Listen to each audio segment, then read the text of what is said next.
قصيدة بعنوان مهجة الأكباد، أرثي بها حفيدي مسعد عثمان عرار 15/2/2013. يا من كنت رمز الأبناء والأحفاد، لم تغب عني أبدا أنت فؤادي، والله ما كنت لي إلا سندا قويا، ما كنت إلا وفيا مع الآباء والأجداد. سررت كثيرا يوم ولادتك لأنك أنت أول الأحفاد، وهبتك اسمي ليكون ذخرا لي ولك يا مهجة الأكباد.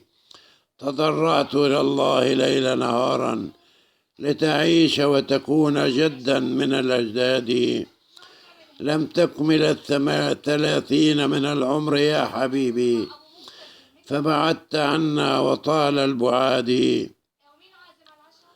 ما يئست منك يوما أبدا، بحت الحناجر بالحنان عليك تنادي. إخوة كانوا لك أوفياء بصدق، هذا هو عاصم من ذوي الأمجاد.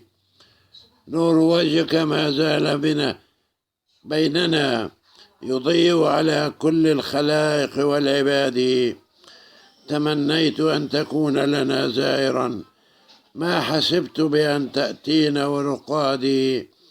هذا قدر من الله، زائر كان مصابنا، نم قرير العين دون وسادي. أتوسل إلى الله بك رحمة، فالموت حق على كل العباد.